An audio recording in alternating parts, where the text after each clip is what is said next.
Olá, bom dia, boa tarde, boa noite e boa madrugada, tudo bem pessoal? Eu espero que seja tudo bem com cada um de vocês. Como vocês puderam ver na abertura, hoje eu quero fazer um vídeo especial. Na realidade, esse é o primeiro de uma série que pretendo fazer aqui no canal, trazendo sobre vários diretores. Mas como é um vídeo que dá bastante trabalho, pode demorar um pouco. Hoje nós vamos conhecer um pouco mais sobre quem foi Yasujiro Ozu. Quem foi esse diretor? Por que ele é considerado o mais japonês de todos os diretores? Qual a temática de seus filmes? Como foi seu período de guerra? Por que cinema do vazio? Tudo isso e muito mais vocês irão descobrir agora. Mas antes eu peço encarecidamente para tentar pelo menos assistir o vídeo até o final e também deixar o seu gostei, compartilhar para que mais pessoas descubram quem foi Yasujiro Ozu e também conhecer o canal Cinease. Olá, boa noite pessoal, tudo bem com vocês? O meu nome é Marcelo e você está no Cinease. Roda a vinheta.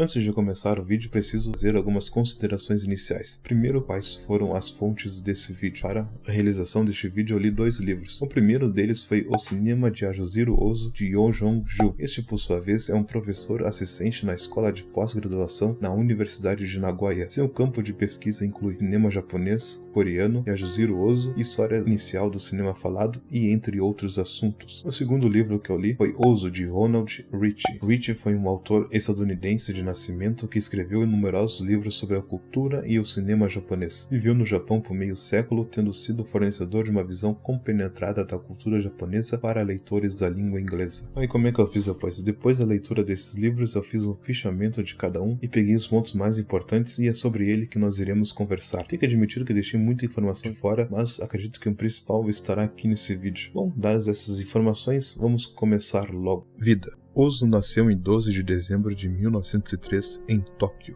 Durante seus primeiros anos ele morou com seus pais em Fukugawa.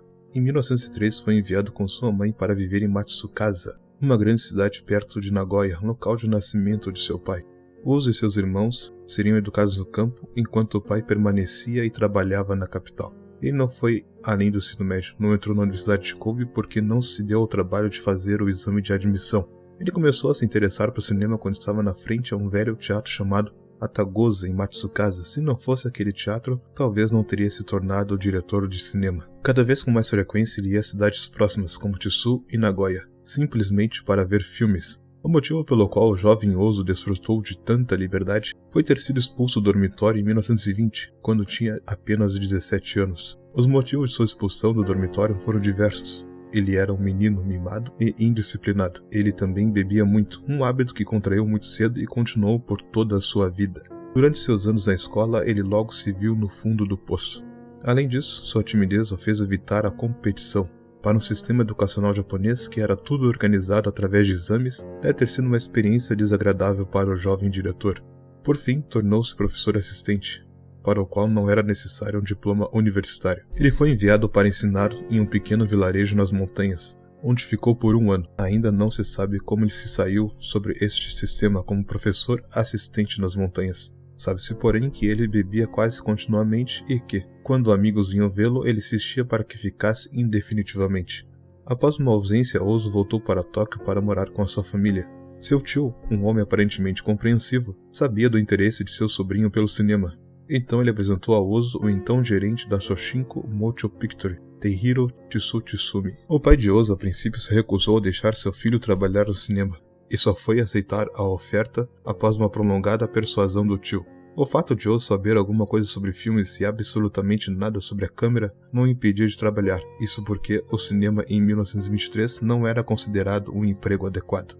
Ozu começou o trabalho nos estúdios da empresa em Kamata, Tóquio, como assistente de câmera. Naquela época, tudo que o assistente fazia era mover a câmera de um lado para o outro. Foi um trabalho puramente físico.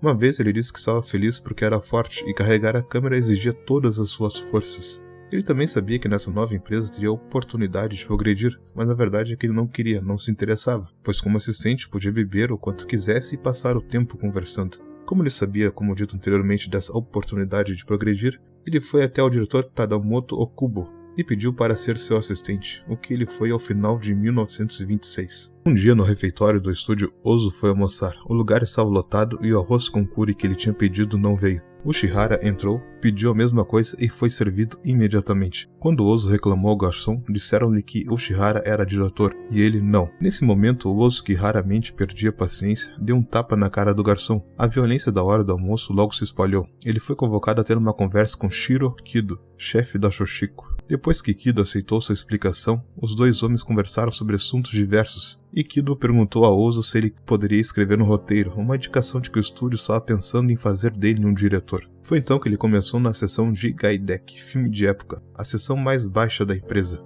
Em parte, isso foi culpa dele, afinal, havia entregado um roteiro de filme de época. Ao mesmo tempo, era prática prevalecente começar os novos homens por baixo e deixá-los progredir. Foi lá que ele conheceu Kodo Noda. Noda concordou em escrever o roteiro de seu primeiro filme.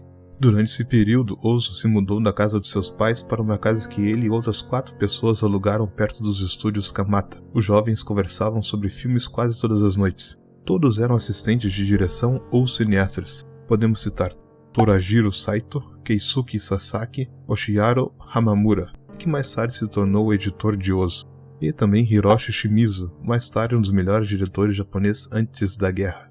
Outro amigo aparecia de vez em quando, um jovem rapaz chamado Mikio Naruse, mais tarde um dos melhores diretores japoneses e um amigo de longa data de Ozu. 1.2 Shoshiko. Os anos 30 foram de grandes mudanças, tanto para o diretor quanto para a empresa em que ele trabalhava. Em fevereiro de 1936, Ozu deixou sua cidade natal e mudou-se para Takanawa. Cerca de um mês antes de se mudar, houve outro movimento importante que marcou o fim de um período e o início de um novo. O estúdio Kamata da Shoshiko foi transferido para o Funa, um empreendimento de 10 dias que terminou com um grande desfile de todos os funcionários até o novo estúdio. Porém, este empreendimento foi uma das grandes mudanças dos trabalhadores e também a política da produção.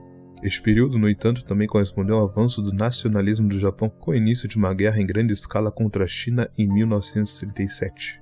1.3 Guerra.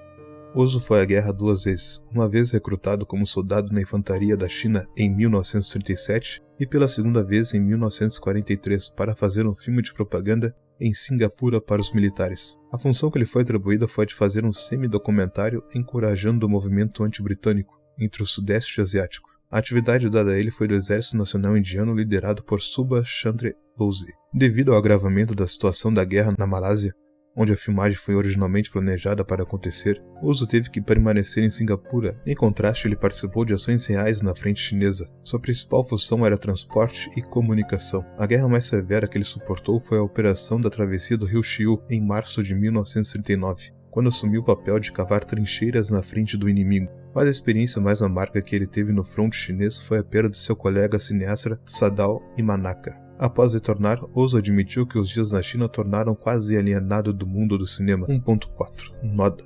Um dos fatores mais importantes por trás da mudança e sucesso é a inclusão de Kogo Noda como co-roteirista.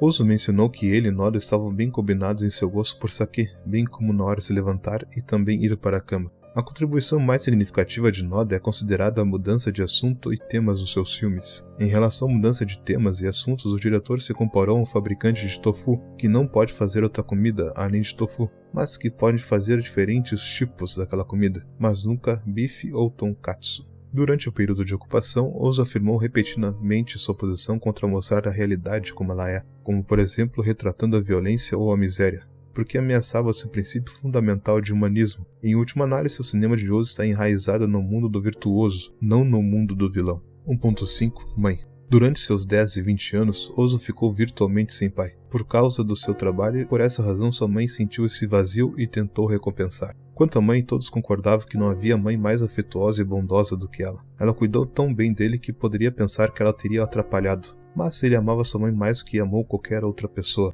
Em fevereiro de 1962, ela estava em uma cama desde o final do ano e não estava se sentindo bem. Noda e sua esposa pediram para Ozu ir para casa, mas ele disse, ainda está tudo bem, ela não irá morrer ainda. Ele parecia ter a fé mais firme de que ela não morreria até os seus 88 anos, o que teria acontecido em maio daquele mesmo ano. Mas, então ela morreu. Depois que ele voltou, Noda encontrou o seguinte escrito em seu diário. Lá embaixo, no vale, já é primavera, nuvens e cerejeiras em flor, mas aqui, o olho preguiçoso, o gosto da cavala, as flores são melancólicas e o sabor do saquê torna-se amargo. 1.6 Morte. Kodo Noda deixou um relato nos últimos dias de Ozu. Naquele inverno, em 1963, estávamos trabalhando no filme Daikon to Ninjin. de 1964, direção de Minoru Shibuya. Quando Ozu voltou para Tateshima em março, parecia cansado. Ele pediu à minha esposa para que olhasse seu pescoço, o lado direito dele. Estava inchado, mas não estava vermelho, e nenhum de nós imaginou por um momento que aquela coisa terrível iria tirar a sua vida. Só em 10 de abril ele foi visitar um especialista em Osaka e entrou no hospital. Depois da operação de tratamento com cobalto começou a doer, e até Ozu, que era tão capaz de suportar a dor, quase não aguentou. Mas então isso também melhorou e em 1º de julho ele deixou o hospital. Quando voltou para casa em Kamakura, suas dores retornaram e em 12 de outubro ele deu entrada ao hospital de Oshanomizu. Até o último momento continuei esperando por um milagre. Mas finalmente, no quarto 17, no 8º andar, tornou-se seu último local de descanso. Dia 12 de dezembro era o seu aniversário e também o dia de seu Kanreki, celebração de aniversário de 60 anos. Keiji-san e sua esposa trouxeram Shanshaku, um colete de cores vivas oferecidos nessa ocasião. Quando chega aos 60 anos, retorna-se às vestimentas da infância. Também estava naquela vestimenta o brasão da família Ozu. Porém, eles chegaram tarde demais. Foi colocado em seu corpo. Ozu dizia que queria morrer sem sofrimento. Infelizmente, não foi o que aconteceu, pois ele sofreu bastante até a sua morte em decorrência de um câncer em sua garganta. Suas cinzas foram enterradas no templo Engaku, em Kita, Kamakura, perto do lugar onde passou grande parte de sua vida adulta. Sua lápide traz o único caractere para Mu, uma palavra estética, um termo filosófico, que geralmente é traduzido como nada, mas que sugere o nada que na filosofia Zen significa tudo. Agora que falamos brevemente sobre a biografia do diretor, vamos adentrar dentro do universo de seus filmes. 2. Cotidiano. Yasujiro Ozu foi considerado o mais japonês de todos os diretores de cinema. Ele tinha 2 temas principais, a família e a sua dissolução. Quase todos os seus filmes adultos mostram os membros da família se afastando. A maioria dos personagens está visivelmente satisfeita com suas vidas, mas sempre há indicações de que a família em breve deixará de ser o que sempre foi. A família japonesa, tanto nos filmes quanto na vida, tem 2 extensões principais, a escola e o escritório. O estudante japonês encontra o segundo lar em sua escola e mantém contato próximo com seus colegas ao longo de sua vida. O trabalhador de colarinho branco japonês encontra no escritório uma terceira casa e se identifica com sua empresa de uma forma rara no ocidente. O caráter japonês de Ozu não pode ser identificado com a tradição, mas deve ser reexaminado como conceito moderno, relacionado à vida cotidiana no tempo presente. Poderíamos resumir este conceito da seguinte maneira: a vida modernizada dos japoneses contemporâneos com uma sensação de um passado perdido e também um presente fugaz. O fato é que o cotidiano era um tema presente em seus filmes. Ele consegue descobrir o que deve, pode mudar ou transformar na vida das pessoas em diversos lugares. Tais critérios do cotidiano não se limitam aos períodos históricos e à classe econômica, mas se expandem para outras categorias como gênero, geração e localização geográfica. Isso também está relacionado ao estúdio, porque no Japão grandes estúdios de cinema geralmente se especializaram em um determinado público-alvo. Embora a maioria de todos os filmes de Ozu seja sobre a dissolução da família, sua ênfase mudou durante os seus quase 40 anos de cinema. A família não é vítima de suas próprias falhas, nem presa de uma sociedade mal organizada. Eles são as vítimas das coisas como são, do jeito que a vida é. A vida com a qual Ozu se preocupa em tantos de seus filmes é a vida burguesa tradicional japonesa. É uma vida singularmente carente das alturas e profundidades mais drásticas, encontradas em uma sociedade menos visualmente reprimida. Nós vamos conversar sobre isso mais adiante. Isso não implica, entretanto, que tal vida tradicional seja menos afetada pelas verdades humanas universais. Uma vida tradicional também significa uma vida baseada em um contínuo assumido. Como observa Chesterton, tradição significa dar votos à mais obscura das classes, nossos ancestrais. É a democracia dos mortos. O cinema de Ozu se baseia na observação do modo da vida japonesa, mas deve-se atentar para a questão de como isso está relacionado à construção da identidade nacional. Em relação aos espectadores do próprio país, que está relacionado com as fases de mudança na história do Japão moderno. 3. A família em Ozu. Vou fazer um pequeno resumo de um filme de Ozu, e isso pode se passar em vários outros filmes. Exemplo, uma filha que mora com o pai e não quer se casar, ou até mesmo um casamento arranjado.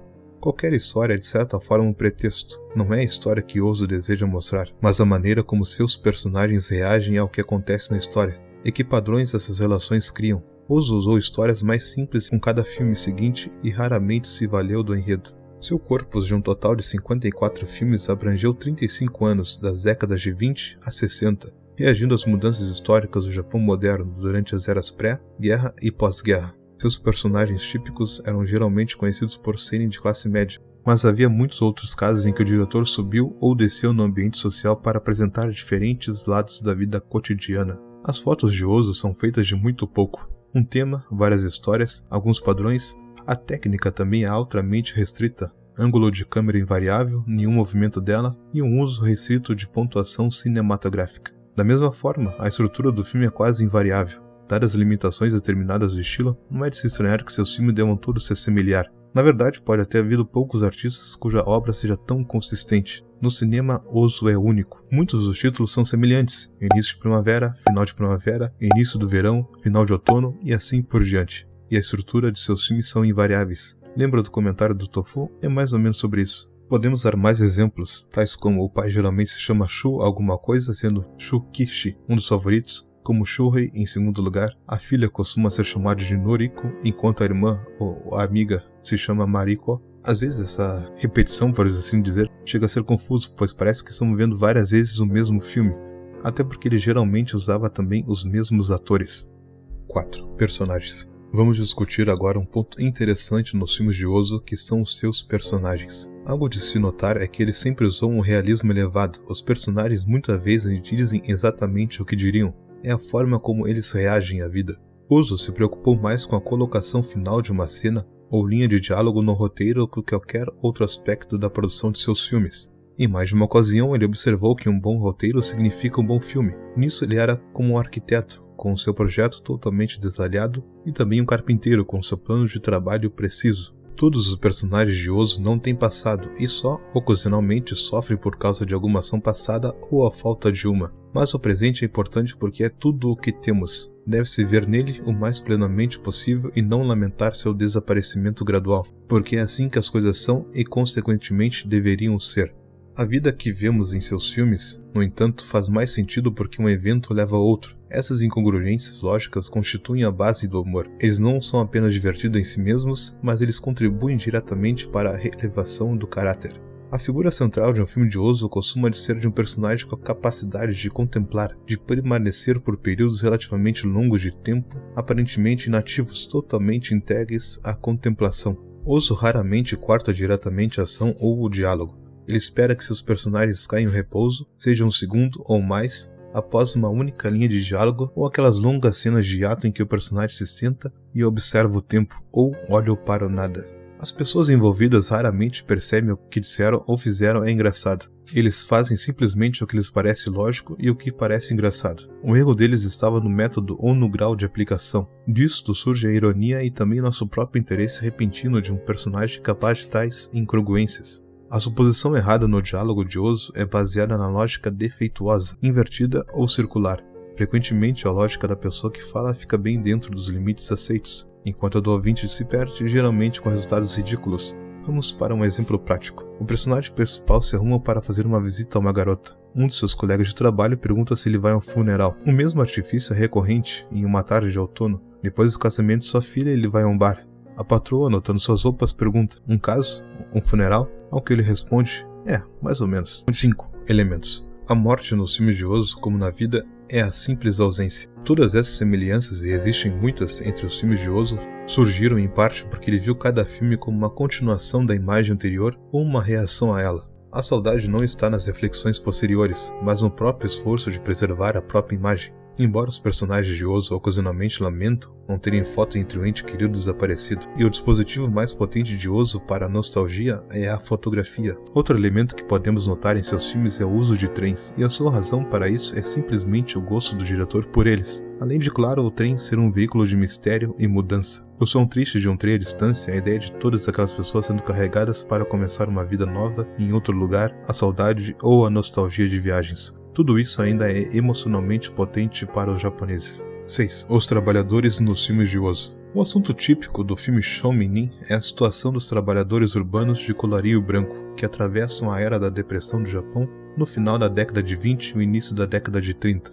O termo japonês Shōshinmin pode ser literalmente traduzido como pequeno burguês. O sucesso do gênero pode ser atribuído principalmente ao esforço de Ozu como diretor. Há um dramático gênero shōmin chamado shōmingeki, normalmente ambientado em bairros de classe média baixa. Em contraste, o principal assunto do filme Shōminin é a nova classe média, assalariada, urbana, funcionário de colarinho branco, cuja aparência no Japão está especificamente relacionada com a rápida transformação da economia em um capitalismo industrial.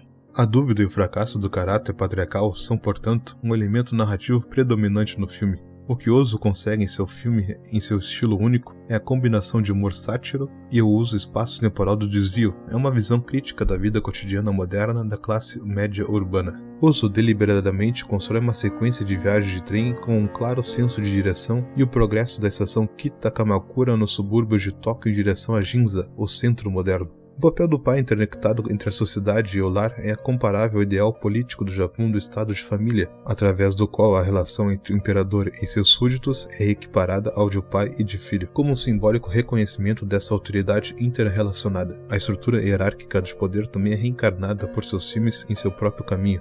Na escola, eles são sujeitos à autoridade de um professor tanto quanto eles estão para o pai em casa. Mas no parquinho com os amigos, eles recriam o que aprendem em um jogo divertido de ordem e submissão. 7. Seu trabalho como diretor. O método de Ozu se assemelhava mais aos diretores de filmes animados ou comédias musicais que constroem seu filme em torno de uma trilha sonora acabada. Ozu pensava em seu roteiro como um projeto a ser seguido o mais fiel possível, embora tenha sido ele, com a originalidade apontada pela crítica japonesa, que trouxe os métodos do arquiteto para o cinema japonês. Ele também estava, como qualquer carpinteiro, trabalhando com módulos. Como um carpinteiro, Ozu passou a preencher seu filme, conectando uma cena a outra com uma série de tensões e equilíbrios arquitetônicos, criando uma habitação inteira para o espectador passear. O carpinteiro tradicional japonês usa a madeira para este fim. Ozu usou o diálogo. Algo interessante é sobre o cinema mudo. Vamos conhecer um pouco? Ozu foi o último que continuou a fazer filmes silenciosos. Seu primeiro longa-metragem totalmente falado foi lançado em 1936, um tempo bastante tarde em comparação a outros diretores da Shochiku. Uma vez foi encontrado em seu diário: "Eu dei minha palavra a Shigehara há alguns anos. Se não posso mantê-lo, prefiro largar este trabalho." Essa forte resistência, claro, indica que Ozu e Shochiku estavam em um relacionamento difícil sobre os assuntos dos filmes falados. Em junho de 1965, quando o diário foi escrito, parece que a desarmonia atingiu um ponto crítico. Ozu foi nomeado para fazer um pequeno documentário sobre um drama kabuki, intitulado Kikurogo no Kagamishi. Mas claro que ele teria que mudar e temos duas posições sobre isso. Em primeiro lugar, no ano de 35, os filmes não falados foram reconhecidos como desatualizados, tanto pelo público quanto pela crítica. Em segundo lugar, um filme falado foi visto como mais uma questão complexa de negócios, envolvendo vários setores da indústria, ao invés de uma questão artística do diretor. 8. Câmera. Se você já viu algum filme de Ozu, deve ter estranhado em algum momento aquele ângulo de sua câmera, e para isso tem uma explicação. Normalmente, a 1 metro do chão, a câmera simplesmente visualizava o que estava à sua frente. Poucos detalhes são escolhidos para um exame mais detalhado, com exceção das naturezas mortas que vêm sempre em seus filmes. E o ângulo e a posição da câmera quase nunca mudam. Tudo é visto de frente, da posição de uma pessoa ajoelhada no chão à maneira japonesa. Este ângulo baixo tem o efeito de criar um palco, no qual os personagens são vistos com melhor vantagem. Nós os vemos de baixo, por assim dizer, e o fundo está distante da figura. Ozu dizia que o ângulo de sua câmera era tão baixo que ele não conseguia encontrar um carril grande o suficiente para acomodar as suas pernas abertas no tripé. A posição dos personagens, por sua vez, tantas vezes sugerida pela posição dos assentos, raramente não parece natural, nem pretende ser simbólica. 9. Edição. Dos 3 estágios da criação de um filme, roteiro, filmagem e edição, Ozu considerou a edição a menos importante. Para ele, o filme era finalizado quando o cenário era concluído. Ozu não quis interpretar, ele queria apresentar. Consequentemente, só havia para ele uma maneira de editar, que era seguindo o roteiro. Ele seguiu com cuidado e sem desvios porque o impacto de seu filme dependia de sua realização de efeitos previamente calculados, principalmente aqueles relacionados com a forma e também o ritmo. A forma circular no seu filme resulta quase em um sentimento pleno, final e completo. A vida mudou e estamos de volta ao ponto de partida, mas com uma diferença. Mostrar essa diferença é o propósito do filme e a definição do que vivemos. Deve-se acrescentar que Ozu muitas vezes não se contentava apenas com fechar o círculo. Em vez disso, ele mostrou que a forma era realmente espiral, muitas vezes começando um filme novo, embora semelhante, nos minutos finais. Ao mesmo tempo, a nova história, aquela que nos vemos no começo, obviamente vai se parecer com aquela que acabamos de ver. Por isso que muitas vezes seus filmes parecem uma extensão do outro. 10. Vazio. Vamos conversar agora sobre um dos pontos chaves no cinema de Ozu, o vazio em seus filmes. Mas por que vazio? Se a vida é um sonho, um jogo, então nós, os jogadores, não podemos fazer muito a respeito. Um dos motivos é que é assim que as coisas são. Outra razão pela qual não podemos mudar o mundo é que o próprio mundo muda o tempo inteiro. Você observa as leis da sua civilização até o ponto em que elas interferem seriamente em seu próprio bem-estar. E então faz um acordo. Você se comporta como convidado neste mundo que você realmente é. Você é um transitório em um mundo também transitório. A felicidade que procura é uma miragem. A maioria dos filmes de Ozu é sobre pais e filhos, todos os quais sofrem um certo grau de decepção. O diretor mostra em seus filmes a relutância natural dos velhos em abrir mão dos jovens e a impaciência natural dos jovens em se livrar dos velhos. Além disso, o diretor tinha outras formas de deixar impressionar em seus filmes, por meio do vazio e da duração da cena, a importância que os momentos de contemplação silenciosa tinham para o seu povo. Essas contemplações indicam uma mudança na direção da história. As várias naturezas mortas em seus filmes relembram o que aconteceu naquela sala e os personagens que estiveram lá. Essas cenas costumam ocorrer também no início de seus filmes, onde são menos perceptíveis porque são consideradas um material introdutório. Ozu é um dos poucos diretores que nunca em toda a sua carreira usou um flashback. O passado de uma pessoa em seu trabalho não é interessante, mas sim suas escolhas e o presente que estão importantes, conforme dito anteriormente. Mas por que escolher é tão importante? Porque é assim que as coisas tornam muito mais realistas. O que está envolvido, deve-se acrescentar, não é nada tão abrangente quanto o livre-arbítrio absoluto. A liberdade dos personagens de Ozu é, desde o início, restrita. Afinal, eles são humanos, o que implica certas restrições. Eles devem viver juntos, outra restrição. Eles devem fazer parte de uma sociedade maior, mais uma restrição. 11. Os anos de guerra e pós-guerra. Ozu enfatizou em seus filmes de guerra que eram essencialmente um drama familiar como usual, com o objetivo de representar o amor maternal, a família toda e o amor paterno em Havia um Pai. No entanto, os dois filmes foram amplamente compreendidos no contexto de gênero de filmes de política nacional, que estava se tornando a questão central do cinema japonês na década de 40. O cinema do pós-guerra de Ozu adota é um dispositivo temporal de história e memória. Ozu reexaminou sua crítica à modernidade, com o qual vinha lidando em seus filmes shounen, na forma de memória que ressuscitou o passado imutável como uma questão não resolvida no presente em constante mudança. Mesmo que o pós-guerra tenha mudado independentemente do pré e de guerra, não foi capaz de apagar completamente os vestígios do passado que permaneceram na forma de memória. Em termos de carreira, os anos do pós-guerra foram extremamente bem-sucedidos, com base no que ele tinha alcançado no pré-guerra e em tempos de guerra. Ozu agora era, sem dúvida, reconhecido como um grande mestre da arte cinematográfica no Japão e sendo comercializado como tal. Beber depois do trabalho não existia em seus filmes shounen antes da guerra, mas tornou-se o tema tipicamente recorrente da vida cotidiana do colarinho branco do pós-guerra. As típicas cenas do interior do escritório, como um longo corredor filmado por uma câmera de baixa altura, também começou a aparecer nestes filmes. A modernidade urbana discutida até agora é caracterizada por sua abertura à acessibilidade, que pressupõe mais fundamentalmente a existência das massas anônimas. Os espectadores costumam ver fotos de multidões nas quais os personagens são incorporados, como um estádio de beisebol, em pista de corrida de bicicleta. Podemos usar outros exemplos também: restaurantes de ramen, salões de pachinko e becos que conectam esses pequenos locais de prazer barato. Também são espaços abertos nos quais pessoas anônimas podem passar o tempo sem notar. A natureza pública do espaço urbano é fortemente distinta dos espaços mais privados que apareceu nos filmes de Ozu antes da guerra. Durante o período de ocupação, a narrativa do casamento parece ser apresentada com sucesso, uma solução para esse dilema entre progresso e amnésia, sugerindo personagens que, embora carregados pela memória do passado, escolham avançar.